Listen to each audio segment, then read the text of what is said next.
सवाल यह भी है कि आखिर विज्ञान और धर्म को साथ लाने का प्रयास क्यों किया जा रहा है। एक तरफ तर्कों को जगह दी जाती है, तमाम तरह के रिसर्च किए जाते हैं, और वहीं अगर हम धर्म की बात करें वो आस्था का विषय है। क्या उसे हम आपस में जोड़ सकते हैं? इन तमाम पहलुओं पर हम बातचीत करेंगे। जो खास मेहमान हमारे साथ जुड़े हैं उनसे मैं आपका परिचय करवा दूं। मेरे साथ सीवी देवगन साहब मौजूद हैं स्टूडियो में। आप देश के मशहूर वैज्ञानिक हैं। अमरजीत कौर सीपीआई के नेता हमारे साथ मौजूद हैं, और महामंडलेश्वर स्वामी डॉक्टर उमाकांतानंद जी महाराज भी मेरे साथ जुड़ चुके हैं। उमाकांतानंद जी महाराज, आप ही से पहला सवाल है मेरा, ये आखिर क्या बताया जा रहा है कि ये पर्यावरणविद बता दिया गया भगवान शिव को? देखिए, भगवान शिव पर्यावरणविद कहना कोई गलत नहीं है, क्योंकि हमारे यहाँ पहले भी ऋषि मुनि हमेशा पर्यावरण के प्रति चिंतित और जागरूक रहते थे। यही कारण है कि हमारे यहाँ नदियों को देवी माना गया, पौधों को भी देवता मानकर पूजा गया। अब इसमें वैज्ञानिकता कितनी है, ये विज्ञान को खोजना चाहिए। और हमें ये पता है कि जैसे ऑक्सीजन 24 घंटे देने वाले पौधे भी है, तो इसमें शिव जी को पर्यावरणविद कह देना कोई बहुत बड़ी बात नहीं है। सीवी देवगन साहब, जो कथाएं हम सुनते आए हैं, या जिसे हम कल्प भी कह सकते हैं, उसमें और विज्ञान में कोई फर्क तो होना चाहिए। कहीं तो कोई आप लक्ष्मण रेखा खींचेंगे? फर्क बिल्कुल है। अगर आप धर्म पे जाएंगे या कल्चर पे जाएंगे तो मेरा नाम खुद जो है चंद्रभूषण जो है वो शिवजी का सिनोनिम है कि जिनका चंद्रमा आभूषण है। लेकिन इसका मतलब ये नहीं है कि मैं सब बातों को वैसे मान लूं जो चली आ रही हैं। विज्ञान का मतलब है कि आप क्वेश्चन करें चीजों को। अभी आपकी रिपोर्ट में बताया गया कि शिवजी जो है वो शेर की खाल पे बैठते थे, भभूत लगाते थे। आज अगर मैं शेर की खाल पे बैठ जाऊं तो मुझे पर्यावरण वाले वैसे पकड़ के ले जाएंगे। सही बात है, पेटा वाले। तो ये सब चीजें जो है, मिथक अलग चीज होती है और विज्ञान जो है अलग चीज होती है। आप विज्ञान को, पर्यावरण को अगर आप धर्म से जोड़ रहे हैं तो मेरे हिसाब से वो जोड़ना अपने आप में उनके लिए वो एक कारण हो सकता है। लेकिन कहीं भी आप इसको अगर जोड़ेंगे साइंटिफिकली या विज्ञान के थ्रू, तो कहीं भी ये जुड़ने वाला नहीं है। ये हम अपने कितने भी हम लोग चीजें करके देख लें, उसमें सब में हमको पता चलेगा कि जो हम लोग अगर आज जो है ग्लोबल वार्मिंग हो रही है तो वो इसलिए हो रही है कि हम लोगों ने इंडस्ट्रियल जो पोल्यूशन जो है, इंडस्ट्रियल गैसेज जो है इतनी प्रोड्यूस करनी शुरू कर दी, उसकी वजह से हो रहा है। और अगर आप धर्म में जाएंगे, आज से 4-5 हजार साल पहले चले जाएंगे, किसी को कितने एलिमेंट्स जो हैं या कितने तत्व ऐसे हैं जिनका उस समय पता ही नहीं था, तो हम उसको जोड़ दें कि ये विज्ञानों में, वेद में पहले लिखा हुआ था या हमारे ग्रंथों में पहले लिखा हुआ था, तो ये तो सब कहने की बातें हैं। और कहने से जो है विज्ञान नहीं चलता है, विज्ञान सिर्फ करने से चलता है। अमरजीत कौर जी, देखिए, एलिमेंट्स के नाम बदले हुए हैं, लेकिन शास्त्रों में देखेंगे तो एलिमेंट्स सारे वर्णन है। अगर भागवत पुराण में देखें तो बहुत सारे, आप अभी 108 खोज पाए हैं या कितना खोज पाए हैं सर, आप उससे अधिक सारे वर्णन उसमें है। आप हीलियम नाम का जो पदार्थ है वो सबसे पहले सूर्य पे पाया गया। उससे पहले क्यों नहीं किसी वेद में लिखा गया कि हीलियम नाम का पदार्थ जो है सूर्य में है और पृथ्वी पे नहीं मिल रहा है? वो ये तो सब कहने की बातें हैं, वो हमें प्रूफ चाहिए। नाम आप देते, साइंस प्रूफ होना चाहिए, सच बात है सर। साक्ष्य जो है वो सबके लिए, उसमें प्रूफ निकालिए, साइंस का काम है। साइंस का काम क्यों है? हम तो कहते हैं सच जो चीज होती है वो सबके लिए बराबर होती है, मेरे लिए भी, आपके लिए भी। तो अगर सच पहले भी था, आज भी होना चाहिए। बहुत सारे चीज मिथ नहीं, सही बोल रहे हैं आप, आपके बात से हम सहमत है। लेकिन धर्म में बहुत सारी ऐसी मूढ़ मान्यताएं भी आ जाती हैं, लेकिन सभी चीजें ऐसी नहीं है जो अवैज्ञानिक हैं। आपने एलिमेंट्स की बात की, तो एलिमेंट्स आप शास्त्रों को, लेकिन एक सवाल यहाँ से खड़ा होता है, लेकिन एलिमेंट्स इससे ज्यादा खोजे हुए। अमरजीत कौर जी, क्या अब इंडियन साइंस कांग्रेस में इन्हीं बातों पर हम चर्चा करेंगे? देखिए, विज्ञान के अंदर सबसे पहली बात जो समझाई जाती है, जब बच्चों को सिखाई जाती है, मैं तो खुद एमएससी फिजिक्स की हुई हूँ, तो मैं उसी आधार पे बोल रही हूँ, मैं सुनी सुनाई बात पे नहीं बोल रही हूँ। हमें सबसे पहले समझाया जाता है कि हर चीज गतिमान है। दूसरी चीज समझाई जाती है कि हाइपोथेसिस बनती है, उसके बाद एक्सपेरिमेंट के आधार पे सिद्ध होने के बाद उसको थ्योरी बनाते हैं। तीसरी बात हम लोगों को ये सिखाई जाती है कि विज्ञान के अंदर एक लेवल पे एक खोज आती है, उस खोज के आधार पे विज्ञान आगे बढ़ता है। उसके बाद नई खोज जब आती है तो पिछली खोज में से बहुत सारी चीजों पे वैज्ञानिक इस नतीजे पे पहुंचते हैं कि नहीं, उसमें ये जो कहा गया था वो अब वहीं तक सच था, अब सच नहीं है क्योंकि नई खोज आ गई। इसलिए इसमें लगातार परिवर्तन की गुंजाइश रहती है, तभी वो विज्ञान कहलाता है। और जो भी फिलॉसफी, जो भी सोच, जो भी आइडियोलॉजी, जो भी विचार लगातारता से परिवर्तनों के साथ जुड़ते हैं, उसको भी बोल देते हैं कि ये साइंटिफिक आउटलुक है, क्योंकि लगातारता और परिवर्तन ये ही जिंदगी का, प्रकृति का नियम है। दूसरी बात जो मैं कहना चाहती हूँ, इसी बात को मैं सिद्ध करना चाहती हूँ, क्योंकि ये बहस नहीं है कि धार्मिक शास्त्रों में क्या लिखा था, क्या नहीं लिखा था, कब कंटेम्परेरी स्टेज में क्या लिखा था, और बाद में उसके अंदर वक्त के साथ इवन सूफी संतों ने भी उनमें कई बातें परिवर्तित की, कई बातें नई उसके अंदर जुड़ी। बहुत लोगों ने जोड़ा, जो पहले ठीक नहीं था उसको छोड़ के खुद धार्मिक संतों ने भी नई बातें कही। तो परिवर्तन को मानना, स्वीकार करना, ये बहुत जरूरी है अगर हम प्रगति की तरफ बढ़ते हैं। तीसरी चीज जो मैं कहना चाह रही हूँ, क्योंकि मैं शुरू से आपकी कमेंट्री नहीं सुन पाई, जो अभी थोड़ी सी बहस सुन पाई, उसमें जो ये कहा जा रहा है कि सब बातें धर्म में अवैज्ञानिक नहीं। तो कौन कह रहा है कि सब बातें अवैज्ञानिक होती हैं? बहुत सारी बातें होती हैं जो सिर्फ किस तरीके से जिया जाए उसके बारे में अच्छी बातें कही गई हैं। वो तो सत्य तब भी थी, सत्य कल भी थी, सत्य आज भी है, सत्य कल भी रहेंगी। लेकिन उसको विज्ञान के साथ जोड़ के बहस में चलाना, ये हमको लगता है भगवान कि शिव को एक मिनट दिशा होगी। अमरजीत कौर जी, भगवान शिव को आप पर्यावरणविद मानती हैं कि नहीं, ये बताइए। ना देखिए, मैं कहती हूँ कि माइथोलॉजी में जितना भी कुछ है उसको आज की एनवायरनमेंट की बहस के साथ जोड़ना बहुत गलत बात होगी। जैसे मैं अगर कहती हूँ डाल्टन ने कह दिया कि सबसे छोटा कण सिर्फ एटम था, लेकिन तब तक वही सच था, विज्ञान उस पे ऊपर बढ़ी और बाकी लोग भी उसी के ऊपर बढ़े। लेकिन जिस दिन ये तय हो गया कि एटम सबसे छोटा नहीं है, उसमें इलेक्ट्रॉन है, न्यूट्रॉन है, प्रोटॉन है, तो फिर डाल्टन की जो एटम तक की थ्योरी थी उसको हम नगण्य नहीं कहते हैं, वो वहां तक सच था, हम आगे बढ़ लेते हैं। ऐसे ही अगर न्यूटन ने हमको समझा दिया कि ऊपर से सेब गिरा है तो गुरुत्वाकर्षण, ग्रेविटेशनल फोर्स है, उन्होंने 3 नियम बताए, उनमें से एक नियम के ऊपर बाद में डाउट आ गया तो बहस शुरू हो गई। आइंस्टीन ने E=mc² कहा, उस पे आज तक हम चल रहे हैं, लेकिन उसके भी ऊपर भी कुछ लोगों ने क्वेश्चन उठाने शुरू कर दिए। इसलिए ये जिद करना, क्योंकि शिवजी जो थे वो बिल्कुल प्रकृति के बीच में रहते थे, धूल के बीच में रहते थे और खाल के ऊपर बैठते थे, और वही पर्यावरण की शुद्धि के एक प्रतीक थे। इस तरीके की बेमानी बहसों के अंदर आज के दुनिया में चलना, जबकि पूरी दुनिया, सारे देश एक साथ मिलकर इस चिंता में लगे हुए हैं कि ग्लोबल वार्मिंग क्यों हो रही है, इसको कैसे रोके, एनवायरनमेंट को कैसे प्रोटेक्शन करें। उमाकांतानंद जी, क्या भ्रामक जानकारी फैलाई जा रही है इस रिसर्च पेपर के जरिए? इंडियन साइंस कांग्रेस में जाना ये गलत है।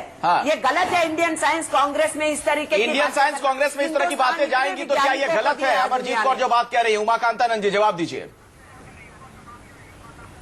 देखिए, इसमें शिव जी के प्रतीक को क्या वो लोग कह रहे हैं हम नहीं इसमें समझ पा रहे, लेकिन आपने जो प्रश्न किया कि शिव जी पर्यावरण के प्रतीक थे या नहीं, पर्यावरण का संरक्षण कर, ये वो तो भगवान है, उनके लिए तो हम कुछ नहीं कहेंगे। लेकिन हमारा कहना है, जो बहन जी ने कहा बहुत अच्छा कहा विज्ञान की बात, लेकिन पर्यावरण आज जो ग्लोबल वार्मिंग हो रही है उसमें प्राचीन काल के ऋषि मुनि बहुत चिंतित थे और प्रकृति से जुड़े हुए थे, तो निश्चित भी शिव भगवान भी उससे जुड़े थे। और केवल प्रतीक के लिए बताया जा रहा है कि शिव जी है और ये कर रहे हैं। जी देवगन साहब, आप जवाब उनको देना चाहते हैं? देखिए, मैं पर्यावरण के साथ अगर हम लोग चीजें जोड़ते हैं तो पहली बात, अगर मैं ही एक क्वेश्चन करूं, सबसे पहली बात तो यह कि विज्ञान जो है हमेशा डायनेमिक होता है। एक ही चीज इस दुनिया में कांस्टेंट है, वो है चेंज। आप जब तक चेंज नहीं करेंगे अपने आप को अकॉर्डिंग टू सर्कमस्टांसेज और जो आपके सामने एविडेंस है, तो आप आगे प्रोग्रेस नहीं कर पाएंगे। और अगर हम शिवजी की बात करते हैं, वो हम सबके लिए आराध्य हैं एज ए कल्चरल, अगर हम लोग उनको एंटिटी मानते हैं, तो कहीं ना कहीं ये भी क्वेश्चन आता है बार बार कि शिवजी जो है वो हमेशा इस तरह के वस्त्र के धारण करते थे, जहां विष्णु जी जो है वो पूरे गहने और पूरा सोना धारण करते थे। तो ये अलग से एक डिबेट हो सकती है। दूसरी बात मैं आता हूं कि वो पर्यावरण के संरक्षक थे कि नहीं थे, क्योंकि ये शिवजी जो हैं वो अपने आप में एक किसी आदमी के शरीर में व्याप्त नहीं थे तो हम उनसे उस लेवल पे तो हम लोग बात कर ही नहीं सकते हैं। जहां तक रही बात इंडियन साइंस कांग्रेस की, तो मैं तो ये कहना चाहूंगा इंडियन साइंस कांग्रेस ना होके ये पिछले 2 सालों से इंडियन साइंस सर्कस की तरह ज्यादा हो गई है ये, जहां हम लोग ऐसी मिथक वाली चीजों को प्रमोट कर रहे हैं। पिछले साल भी विवाद हुआ था। पिछले साल वैमानिकी पे विवाद हुआ कि राइट बंधुओं के लिए जो डिजाइन था वो कहीं हमारे यहाँ से गया है।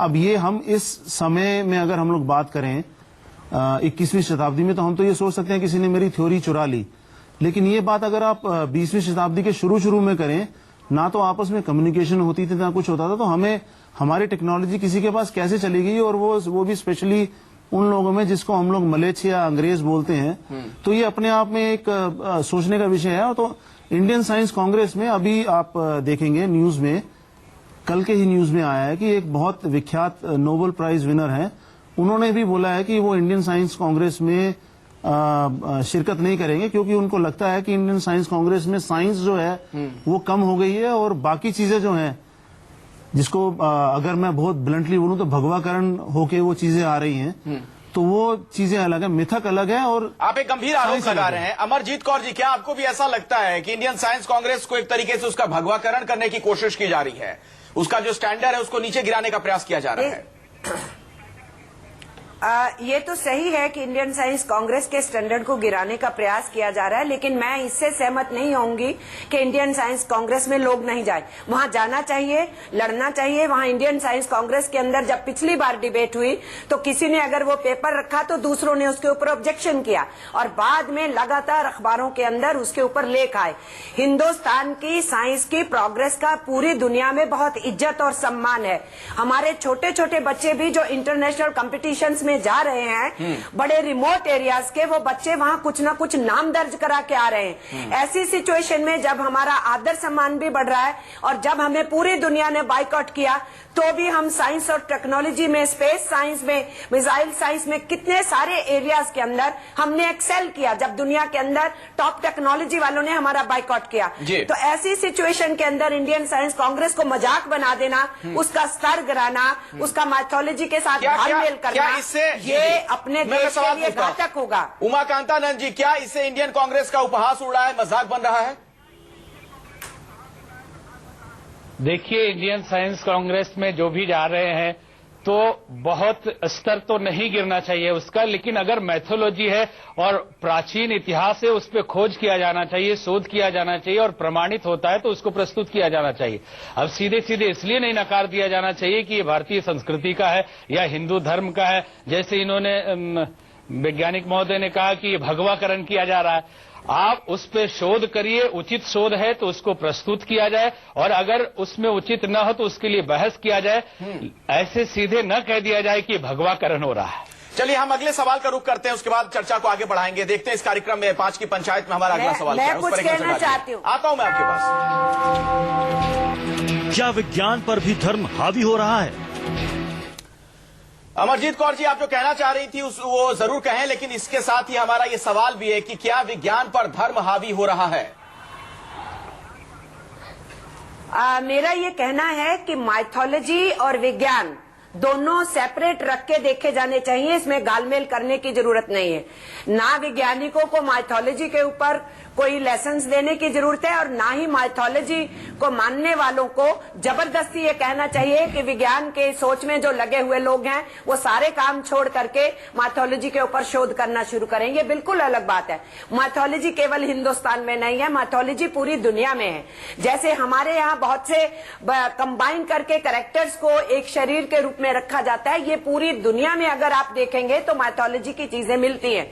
नहीं, लेकिन पूरी दुनिया में एक सवाल यहाँ से ये होता है, सीवी देवगन साहब, अमरजीत कौर जी जो कह रहे हैं, पूरी दुनिया में भी क्या इसको मिक्स किया जाता है कि धर्म को अलग रखना, आस्था का जो विषय है उसको विज्ञान से जोड़ने का क्या मतलब है? साइंस को समझाने के लिए अगर मैं कह रही हूँ कि साइंस में मिक्स नहीं किया जाता है। नहीं, अगर आप समझाना चाहते हैं माइथोलॉजी को, शोध कीजिए, जो माइथोलॉजी के काम में लगे हैं आप लोग लगिए, लेकिन विज्ञान के साथ इसको मिक्स की दुनिया में कहीं नहीं किया जा रहा है। माइथोलॉजी अगर विज्ञान से जुड़ा हुआ है प्रगति को रोक रहे हैं, तो उसमें हिंदुस्तान की प्रगति और विकास नहीं, गलत बोल रहे हैं। कैसे हिंदुस्तान की प्रगति कैसे जिस विकास की प्राचीन काल में स्वामी जी मेरी बात अगर सुनेंगे, विमान उड़ाया जाता था, जी हाँ जी सुने। मैं स्वामी जी ये बात कह रहा हूँ, अगर पुष्पक विमान था किसी जमाने में, रामायण के जमाने में पुष्पक विमान था, तो उससे कहीं ना जाना कहीं चाहिए था या नहीं। स्वामी जी अब बात सुन लीजिए मेरी, अगर पुष्पक विमान था तो उसके कहीं ना कहीं अवशेष हमें मिलने चाहिए। कोई अवशेष नहीं है तो वो मिथक है अपने आप में। साइंस जो है सिर्फ प्रूफ को मानता है, इसीलिए हम लोग कहते हैं कि माइथोलॉजी और हिस्ट्री जो अलग अलग चीजें हैं, आर्कियोलॉजी में जो आपको एविडेंस मिलते हैं वो आपको प्रूव करते हैं कि ये सभ्यता कहीं ना कहीं रही होगी। लेकिन एक सवाल है देवगन साहब, जो बात उमाकांतानंद जी तब से कहने की कोशिश कर रहे हैं, उसी से जुड़ा मेरा सवाल है, अगर धर्म के आधार पर कुछ बातें सामने आ रही हैं तो आप लोग उसको सिरे से खारिज क्यों कर देते हैं? सिरे से उसे भी गंभीरता से लेकर उस पर रिसर्च क्यों ना करें? जी, सिरे से खारिज नहीं की जा रही है, लेकिन आप जब एक साक्ष्य को देखते हैं कि आपको कोई एक व्यक्ति कोई चीज बताता है और आपको पता है कि लॉजिकली या रेडिकली वो चीज जो है वो हो ही नहीं सकती है, तो उसको आप पहले से ही मानना बंद कर देंगे, क्योंकि वो ऑलरेडी प्रूव हो चुका है। उसको हम लोग अगर बार बार उसको बहस करते जाएं, स्वामी जी मुझे बात पूरी कर लेने दीजिए, आप बाद में एक मिनट जल्दी से उमाकांतानंद जी अपनी बात रखिए जल्दी से। बहन जी ने कहा कि विज्ञान में लगातार नए शोध होते रहते हैं और पिछले शोध को भी फिर नए शोध के साथ जोड़ा जाता है और पिछले को छोड़ दिया जाता है। तो अगर कोई माइथोलॉजिकल चीज है जिसमें वैज्ञानिक तथ्य आने की गुंजाइश है तो उसमें शोध करने में क्या दिक्कत है? जी, माइथोलॉजी अपने आप में कहा जाता है कि माइथोलॉजी का असली दुनिया से कोई लेना देना नहीं होता, वो सिर्फ कहानियां हैं। उसको अगर हम लोग सही जिंदगी से या प्रेजेंट, नहीं स्वामी जी अब बोलने दीजिए मुझे, या तो फिर आप बात पूरी कर लीजिए अपनी। माइथोलॉजी में अगर आप कहते हैं, माइथोलॉजी में अगर माइथोलॉजी पे आएंगे तो हमारे यहाँ एक बहुत बड़े प्रोफेसर हुए हैं जो इंडियन एस्ट्रोनॉमिकल यूनियन में हिस्ट्री ऑफ एस्ट्रोनॉमी पे जो इन्होंने चेयर संभाली है, उन्होंने जब अपना एक पेपर प्रेजेंट किया कि जो अयोध्या और जो रामायण अगर कहीं घटित हुई होगी तो वो सिंधु घाटी में वो अफगानिस्तान के पास उसका घटित होना प्रूव हो जाता है अगर हम लोग हिस्टोरिकल एविडेंस लें। उसको माइथोलॉजी में आप अगर बोलेंगे तो माइथोलॉजी में तो आप उसको कहीं मानेंगे ही नहीं। तो आप माइथोलॉजी में जो एविडेंस है और जो साइंस में जो एविडेंस है उसमें बहुत फर्क है। और दूसरी बात यह है कि साइंस हमेशा फ्लेक्सिबल होती है, उसको अगर एक थ्योरी नहीं अगर प्रूव हो रही तो दूसरी पे चले जाते हैं। ठीक है। लेकिन अब अगर धर्म में जाएंगे तो वही चीज हम लोगों को बार बार वही बताई जा रही है। दरअसल जो बात कही गई उसका आधार में जरा बता दूं उमाकांतानंद जी, कहा यह जा रहा है कि भगवान शिव जो 108 दाने की रुद्राक्ष की माला पहनते थे, जटाओं से गंगा जैसी पवित्र नदी निकली, शेर की खाल पर बैठते हैं, शरीर पर वो राख मलते थे, 3 आंखें जो उनकी थी, इन तमाम चीजों को, इस दर्शन को पर्यावरण से जोड़ा गया है। ये कैसे जुड़ सकता है, ये थोड़ा आप समझा पाए अगर? अब उन्होंने कुछ न कुछ आधार दिया होगा, हमें तो ठीक से इसके बारे में पता नहीं कि क्या उन्होंने उसमें कहा है। लेकिन स्वास्थ्य की दृष्टि से रुद्राक्ष का अपना महत्व है, जो ब्लड प्रेशर को कंट्रोल करता है और बहुत तरह की बीमारियों को दूर करता है। जी अमरजीत जी। जी, मैं ये कहना चाह रही हूँ कि माइथोलॉजी और विज्ञान को दोनों मिक्स करके बहस होना ही गलत है, जो लोग इसको चला रहे हैं। माइथोलॉजी विश्वास पे, आस्था पे चलती है। लोग कुछ बातों पे यकीन करना चाहते हैं, अगर उनको कह दिया जाए इसका विज्ञान से नहीं तो वो कहते हैं ठीक है विज्ञान अपनी बात कहे, हम अपनी बात कह रहे हैं, दैट्स ऑल। उसके बियॉन्ड नहीं कहते हैं। जो बिलीवर्स हैं, जो सचमुच धर्म को अपने हिसाब से लेते हैं। अगर मैं बात करूं अपने बचपन की भी, तो मेरे बचपन में इतना एनवायरनमेंट की प्रॉब्लम नहीं थी, पर्यावरण की प्रॉब्लम नहीं थी। नॉर्मल म्यूनिसिपैलिटी की टूटी से हम पानी पीते थे, उतना इशू नहीं था। तो आप मुझे बताइए उस जमाने में जब बहुत छुटपुट आबादी रहती थी और सब स्वच्छ पानी नदियों में था और साफ हवा थी, तब तो पर्यावरण की बहस भी नहीं थी। तो हम कहां से कह रहे हैं कि पर्यावरण को कौन चला रहा था, कौन उसका नेता था तो कौन उसका नहीं था, उसको उसके साथ जोड़ना और आज की पर्यावरण की बहस के साथ जोड़ करके फिर साइंस के अंदर उसमें दखल देने की कोशिश करना, मुझे ये बचकाना ज्यादा लगता सवाल है। तो ये है ना, लेकिन उससे ज्यादा खतरा ये लगता है, आप कह रहे हैं कि खतरा ये लगता है जो मैं कहना चाह रही हूँ। जी जी बोलिए, जल्दी। इंडियन साइंस कांग्रेस के स्टेटस, इंडियन साइंस कांग्रेस के स्टेटस को, उसके लेवल को, उसके स्टेटस को, उसके लेवल को, उसको गिराना, उसका मजाक उड़ाना, उसको बचकाना। सवाल यही है कि जब इसे नाम दिया गया इंडियन साइंस कांग्रेस, तो वहां पर साइंस की बातें हो कि